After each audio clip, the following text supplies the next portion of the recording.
John Major not pulling his punches there. He talks about ultra-Brexit opinion boxing the government in with its red lines and narrowing the options for the country when it comes to negotiations. What do you say to that? He also makes this extraordinary claim that the country is being led against its will in his speech. I can find the exact quotation if you want. He's saying that the deep divisions in our nation are more likely to be healed by a Brexit freely approved by Parliament than a Brexit forced through Parliament at the behest of a minority of convinced opponents of Europe. So he calls 17.4 million people a minority of convinced opponents. 17.4 million is a very important number. We had a democratic vote, the decision has been taken, and what he's trying to do is overturn that. That's the whole point of what he's saying. And his speech is riddled with errors. It says things that are tendentious, bordering on the not factually accurate. So I think we need to look at what he's saying and what his motivation is. And I've got another speech of his. I look back at his speech from 1992. Because bear in mind, John Major, for all his protestations, has been a convinced pro-European. Though he does say he obviously kept us out of the single currency, for example. I said despite his protestations, but what does he say here? He says we must stay in the exchange rate mechanism because in his judgment, his very bad judgment as it happens, leaving it would be a betrayal of our future at this moment, and I tell you categorically that is not government policy.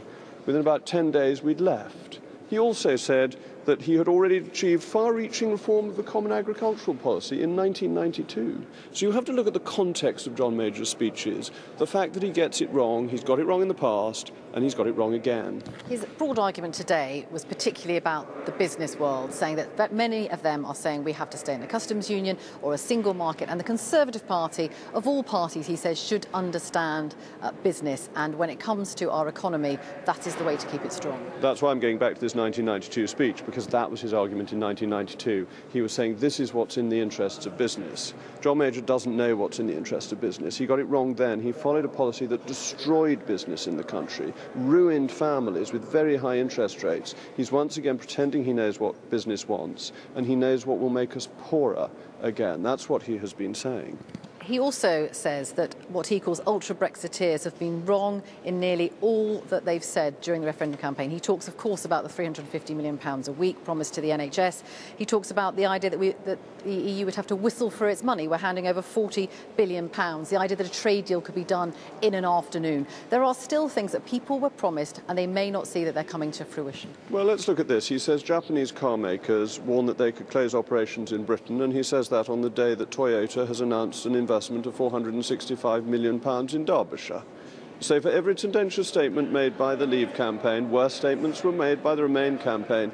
And you would expect John Major, a former Prime Minister, to make a statesman-like speech, free of propaganda and cheap comments. But in fact, it's all cheap comments and propaganda. This isn't a statesman-like speech. This is one of somebody grubbing around in the weeds for weak arguments. And it's a very poor speech in that regard. You can go through it, and indeed I have.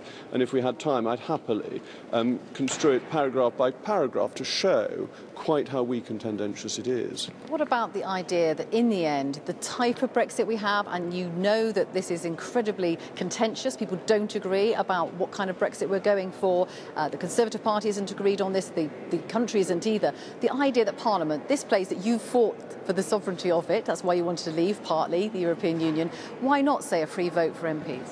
Did John Major give a free vote on Maastricht?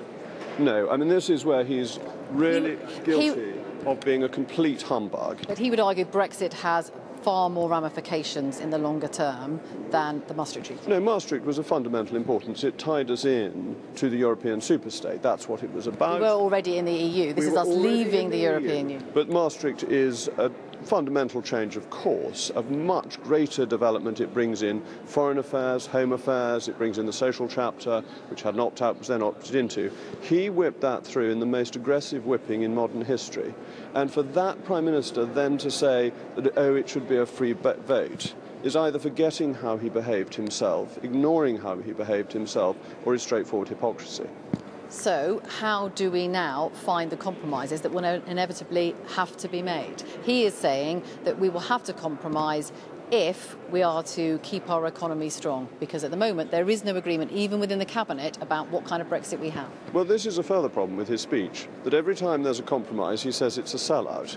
So we've agreed to give some money to the European Union, and he says that's a sellout by the Brexiteers. So when it's a compromise he wants, it's a compromise. When it's something the Brexiteers have agreed to give in the interests of getting a good relation with the EU, it's some dishonesty on their part. And I think this shows the fundamental flaw in the approach to his speech.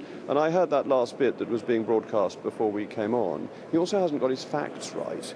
That Turkey is in a customs union with the European Union, and that doesn't remove border controls. We had evidence to the Exiting the European Union Select Committee just a couple of weeks ago on exactly this point. So I think he should go back, do his homework, and try and make a statesman-like speech rather than one riddled with errors and humbug. Jacob-Rees Mogg, thank you very much indeed.